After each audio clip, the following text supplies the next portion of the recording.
ज्योतिष शास्त्र के अनुसार शिक्षा के बारे में कुछ उपाय के बारे में बात करेंगे और कुंडली में कैसे देखते हैं शिक्षा को उसकी बात करेंगे। सर्वप्रथम तो आप जब सुबह उठते हैं तो बच्चों को तुलसी के जो पत्ते हैं उसको खाना चाहिए और सरस्वती का जो मंत्र है ओम ऐं सरस्वती नमः का जाप करना चाहिए। हर बुधवार को भगवान गणेश जी का आशीर्वाद लेना चाहिए और दूर्वा भी चढ़ाना चाहिए।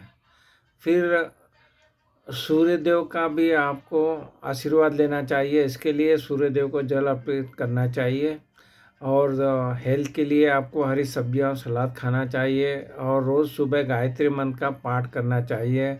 इसके बाद में सुबह स्नान के बाद जो पीला चंदन माथे, कंठ और सीने पर लगाना चाहिए। और शिक्षा से जो आगे की जो बातें करें तो शिक्षा का विचार हमें कुंडली के दूसरा भाव, पंचम भाव और आपका नवा भाव और 11वां भाव से किया जाता है। इसके बारे में आप बात करेंगे तो अब डिटेल में हम बात करना चाहते हैं तो ज्योतिष शास्त्र की बात करें तो इसमें जो है मुख्य रूप से जो पंचम भाव है वो शिक्षा का भाव कहलाता है और दूसरा भाव वाणी के बारे में बात की गई है। दूसरे भाव से ज्ञान और वाणी का कारक है, इसलिए दूसरे भाव को देखा जाता है। पंचम भाव जो है वो शिक्षा और बुद्धि का भाव कहलाता है, तो इसे पंचम भाव को देखा जाता है। और जो देवगुरु बृहस्पति जी हैं वो आपके शिक्षा के कारक हैं, तो इसलिए ज्योतिष में देवगुरु यानी बृहस्पति को शुभ ग्रह माना गया है।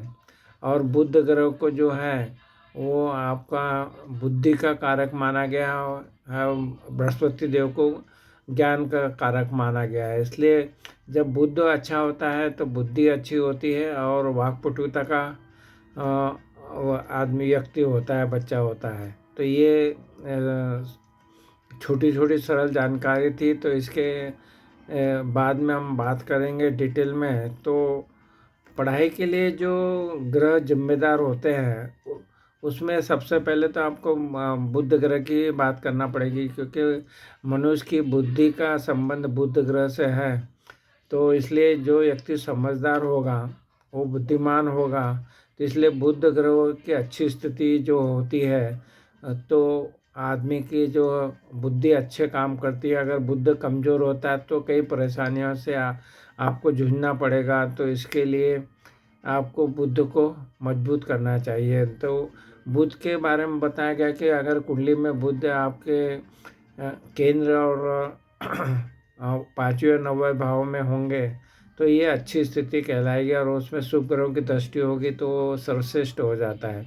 तो इस तरह से आपको कुंडली में शिक्षा को देखने का यही तरीका है कि जब जातक का मान लो उच्च शिक्षा को देखना है तो आपको कुंडली का नवम भाव को देखा जाता है। तो जरूरी भाव जो हो गए हैं, आपको शिक्षा के अच्छे योग देखना है तो द्वितीय भाव, चतुर्थ भाव, पंचम भाव, नवम, एकादश भाव को देखा जाता है। क्योंकि जब भी ये भाव अच्छे होते हैं, इस भाव के जो स्वामी हैं वो अच्छी स्थिति में होते हैं, तो ये शिक्षा के बारे में अच्छी जानकारी के बात कर सकते हैं। और कुछ योग जो हैं उसको देखा जाता है, जैसे सूर्य बुध का बुधादित्य योग को देखा जाता है। फिर गज केसरी योग जो होता है वो देखते हैं, हंस योग होता है। और बृहस्पति जो है वो और बुध है, इनकी स्थिति देखी जाती है। अगर कुंडली में गुरु और बुध अच्छी उच्च स्थिति में है और ये जो भाव बताए शिक्षा के वो भाव देखे जाएंगे, उसमें द्वितीय, चतुर्थ, पंचम, नवम और एकादश भाव के बारे में बात की थी। इन सब को देखने के बाद ही आप शिक्षा के बारे में अच्छी जानकारी अपने कुंडली के हिसाब से देख सकते हैं। तो इस तरह से फलित जब हम करते हैं ज्योतिष में शिक्षा के बारे में तो दूसरे और पांचवें भाव को बहुत ही महत्वपूर्ण रूप से देखा जाता है कि दूसरा भाव जो होता है ज्ञान और वाणी का कारक है, इसलिए दूसरे भाव को देखा जाता है। और पंचम भाव को शिक्षा और बुद्धि का माना जाता है, इसलिए पंचम भाव को देखा जाता है। और नौवां भाव उच्च शिक्षा के लिए देखा जाता है। तो इस तरह से हमको देखा कि नवम भाव भी जो पंचम से पंचम है, इसलिए वो विचार किया जाता है। तो ये स्थितियाँ आपको शिक्षा के लिए कुंडली में देखना पड़ता है। तो जो ज्योतिष शास्त्र के सिद्धांत हैं उसमें गुरु को जो बहुत महत्वपूर्ण योगदान दिया गया है, क्योंकि ये ज्ञान का कारक है। और बुद्ध को भी इम्पोर्टेंट दिया गया क्योंकि ये बुद्धि का कारक है। तो व्यक्ति का ज्ञानी और बुद्धिमान होगा तो वो ज़्यादा अच्छी शिक्षा प्राप्त करेगा। तो शिक्षा के लिए दोनों ग्रह आपकी कुंडली में अगर केंद्र में त्रिकोण में अच्छी स्थिति में होंगे तो ये अच्छी शिक्षा की ओर इंडिकेशन देगा। जो सफलता आप जानना चाहते हो कि भाई कुंडली में कौन से ग्रहों को देखें, तो इसके लिए आपको बुध का महत्वपूर्ण योगदान है, क्योंकि ये सीखने की जो शक्ति आती है वो बुध ग्रह के कारण आती है। तो अध्ययन करने के लिए बुध ग्रह का बहुत ही इम्पोर्टेंस दिया गया है। तो बुध ग्रह को देखा जाता है। इसलिए जो भगवान के बारे में बात की है तो हिंदू धर्म के अनुसार शिक्षा की जो देवी माना जाता है, माता माना जाता है, और सरस्वती माता को माना जाता है। तो उनकी पूजा अर्चना करना चाहिए। जो भी बच्चे हैं उनके कमरे में सरस्वती जी की फ़ोटो या फ़ोटो लगाना चाहिए और उनकी पूजा अर्चना करना चाहिए। इस तरह से जब भी हम शिक्षा के बारे में जानने की कोशिश करेंगे तो जो बताया गया कि दूसरा भाव, चौथा भाव, पांचवा, नौवा भाव, और ये इनके स्वामियों की अगर अच्छी स्थिति है तो आपको शिक्षा में अच्छी उपलब्धियां प्राप्त होगी। अगर आठवां भाव शामिल करेंगे तो आप कोई शोध वगैरह भी कर सकते हैं। तो शोध करने के लिए आठवां भाव का बहुत योगदान बताया गया है। तो जब भी जो कोई विद्यार्थी शोध करेगा तो आठवां भाव को भी देखा जाएगा। इसलिए जो सफलता दिलाएंगे तो उसके लिए आपको जो 3 ग्रह बहुत ही महत्वपूर्ण है, जो आपको पढ़ाई में, वो शिक्षा में उपलब्धियां दिलाते हैं, वो हैं बृहस्पति, सूर्य और शुक्र। ये तीनों ग्रह सफलता से जुड़े हुए हैं। जब इनकी अच्छी स्थिति कुंडली में रहती है तो शिक्षा में व्यक्ति, जो बच्चा है, वो अच्छी ऊंचाइयों पर जाता है और उपलब्धियां प्राप्त करता है।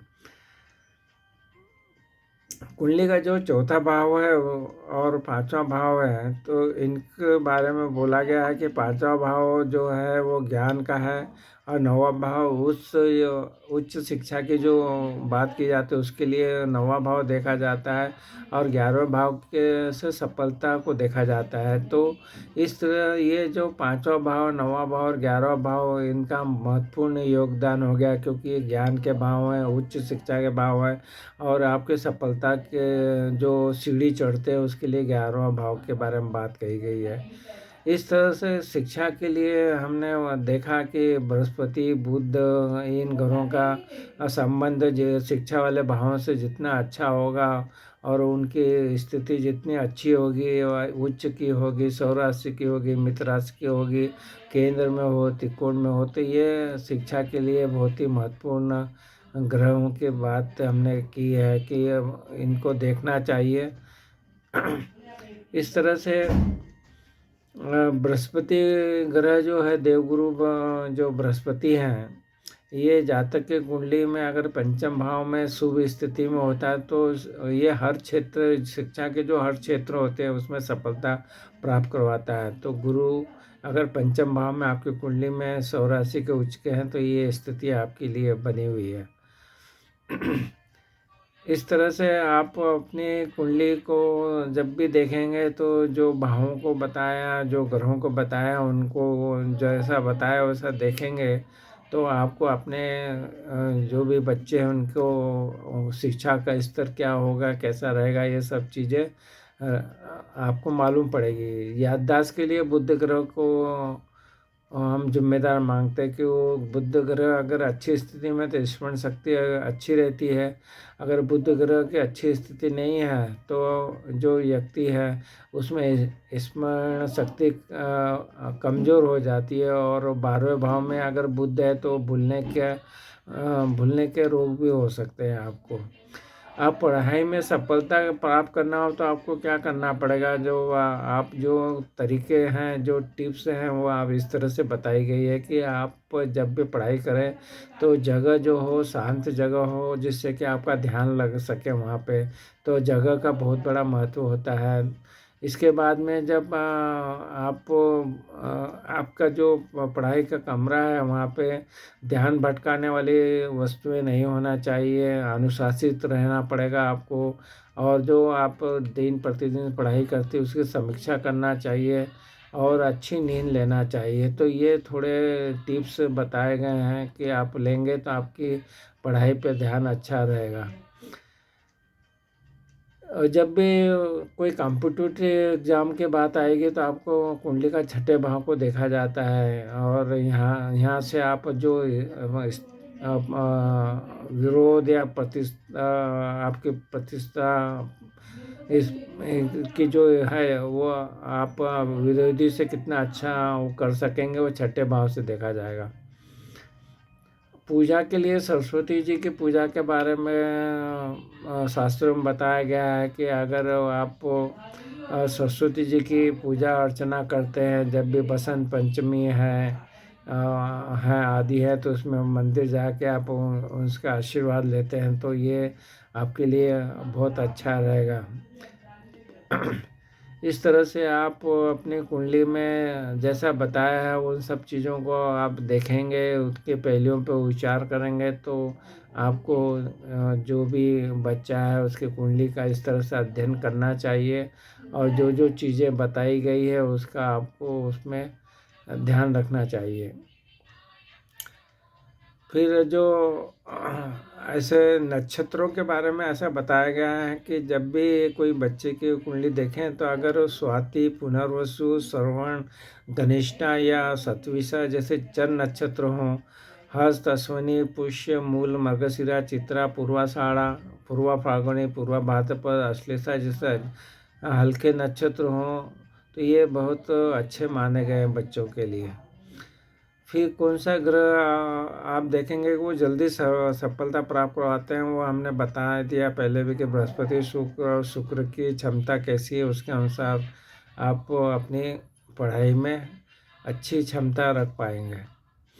दिमाग के लिए राहु जो कलयुग का राजा कहा गया जाता है, जिसका कि सिर्फ सिर होता है और केतु का सिर्फ धड़ होता है, तो राहु प्रधान व्यक्ति का दिमाग बहुत तेज चलता है और केतु प्रधान का व्यक्ति दिल से काम करता है।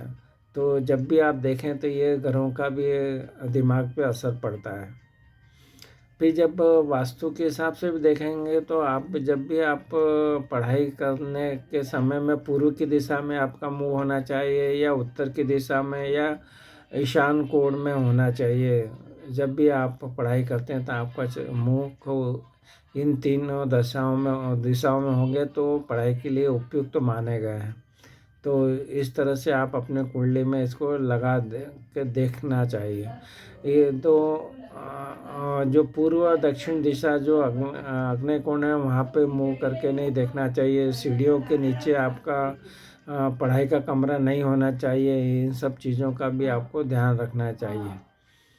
फिर शिक्षा के जो बातें हम डिटेल में यहाँ सब बता रहे हैं, तो याददाश्त अच्छे करने के लिए आपको बुध और गुरु ग्रह की क्षमता को बढ़ाना पड़ेगा, उनको मजबूत करना होगा। इनकी अगर ख़राब स्थिति है तो आपकी जो याददाश्त थोड़ी कमज़ोर हो जाएगी और भूलने की बीमारी भी हो सकती है। तो पढ़ाई के लिए इन दोनों ग्रहों को मजबूत करना बहुत ज़रूरी हो जाता है। इनके मंत्रों के जाप कर सकते हैं जिससे उनके ग्रह मजबूत होते हैं। पढ़ाई में अगर मन नहीं लग रहा है तो आपको क्या करना चाहिए कि जो भी गायत्री मंत्र का नियमित रूप से जाप करना चाहिए, और सरस्वती माता जी का आशीर्वाद लेना चाहिए, गणेश जी के आशीर्वाद लेना चाहिए, इनके मंत्रों के जाप करना चाहिए जिससे कि आपको उनका आशीर्वाद प्राप्त रहे, और बड़े बुजुर्गों का भी आशीर्वाद लेता रहना चाहिए। और हो सके तो धार्मिक स्थलों पे जो हैं जो बच्चों के लिए जो है, बच्चों से धार्मिक पुस्तकें जो रहती है या कलम या शिक्षा की जो सामग्री रहती है वो दान कराना चाहिए। तो इस तरह से आप सब चीज़ें करेंगे तो ये उपायों के रूप में आप देख सकते हैं जो भी अभी बताया है। जब भी आप परीक्षा देने जाते हैं तो आपको ये जो चीज़ें हमने बताई हैं तो आप अपने कुंडली में इनको लगा के देख सकते हैं। और अपने बच्चों की जो कुंडलियां हैं वो आप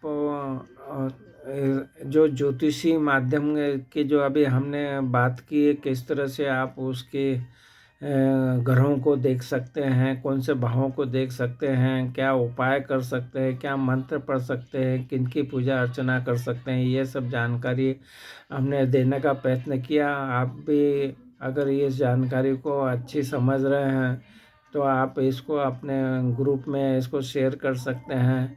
और बच्चों की कुंडली देख के उनको मार्गदर्शन इस तरह से कर कर सकते हैं। आपको ऐसे ही वीडियो देखना चाहते हो तो हमारी जो चैनल एस्ट्रोलॉजी सिंप्लीफाइड है वहाँ उपलब्ध जो वीडियो हैं उनका भी आप लाभ उठा सकते हैं। वहाँ सब तरह की जानकारी दी गई है। और अगर चैनल जो एस्ट्रोलॉजी सिंप्लीफाइड है उसको अगर आपने अभी तक सब्सक्राइब नहीं किया तो ज़रूर सब्सक्राइब कीजिए, जिससे कि हमारे वीडियो आपको प्राप्त होंगे, आप उनका लाभ उठा पाएंगे। आपने हमारे चैनल को सब्सक्राइब किया, वीडियो को लाइक किया, शेयर किया, इसके लिए आपका बहुत बहुत धन्यवाद।